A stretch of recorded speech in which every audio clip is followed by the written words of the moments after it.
Hocam buyurun. Değerli basın mensupları, 2008 yılından itibaren bildiğiniz gibi İstanbul'da çeşitli Çeçen liderlere yönelik suikastler düzenlenmişti.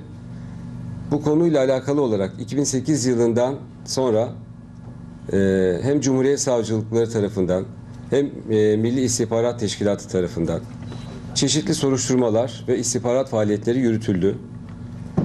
Çok yoğun bir çalışmanın yürütüldüğünü biz savcılığın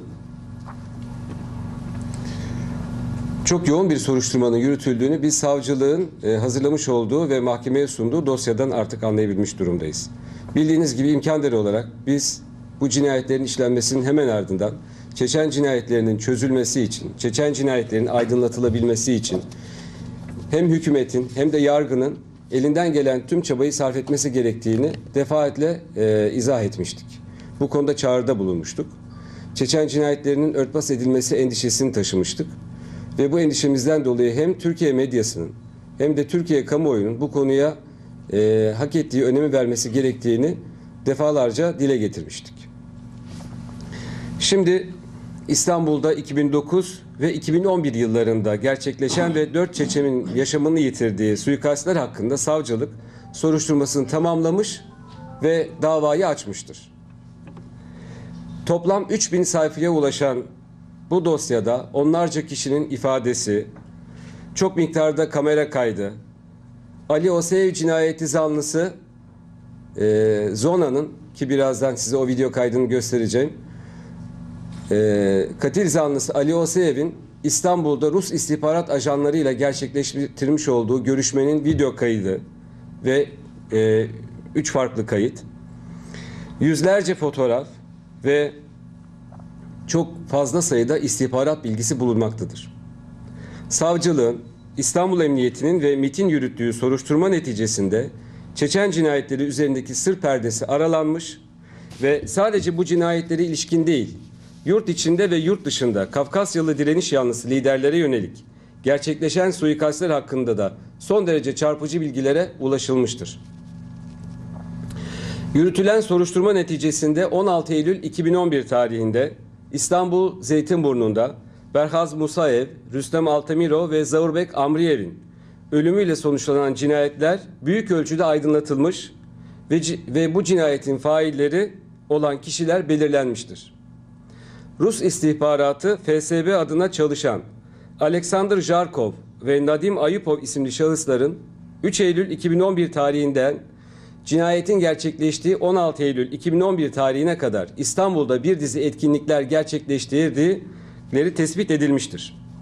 Söz konusu şahısların İstanbul'da kaldıkları süre içerisinde 5 farklı arabayı kiraladıkları, cinayete kullandıkları Ford Mondeo marka aracı 4 Eylül günü kiraladıkları ve camlarını siyah filmle kapattıkları, daha sonra bu aracı Bakırköy'deki bir otoparka park ettikleri ve cinayet gününe kadar kiraladıkları ve yine camlarını siyah filmle kapattıkları diğer araçlarla İstanbul'un çeşitli semtlerinde keşif yaptıkları kamera kayıtlarıyla tespit edilmiştir. Katil zanlılarının olay günü daha önce kiraladıkları Ford Mondeo aracı otoparktan alarak Zeytinburnu'nda cinayetin işlendiği yere getirdikleri ve burada cinayeti işledikleri, daha sonra bu aracı Merter'de kapıları açık bir şekilde terk ettikleri hem kamera kayıtlarından hem de görgü tanıklarının beyanlarından açık bir şekilde ortaya konulmuştur. Böylelikle bu cinayetlerin failleri şüpheye yer bırakmayacak şekilde Rus istihbaratı FSB adına çalışan ajanlar Alexander Jarkov ve Nadim Ayupov oldukları hiç şüpheye yer bırakmayacak şekilde kanıtlanmıştır. Fakat ne yazık ki bu kişiler başka bir pasaportla yurt dışına çıkmalarına mani olunamamıştır. FSB ajanlarının ülkemize girerken kullandıkları pasaport isimleriyle Rusya Federasyonu nezdinde girişimlerde bulunulmuş. Fakat Rusya bu isimlerdeki kişilerin kendi vatandaşı olmadığını açıklayarak olayı kapatma yolunu seçmiştir. Kullanılan bu pasaportların da sahte olduğu daha sonra ortaya çıkmıştır.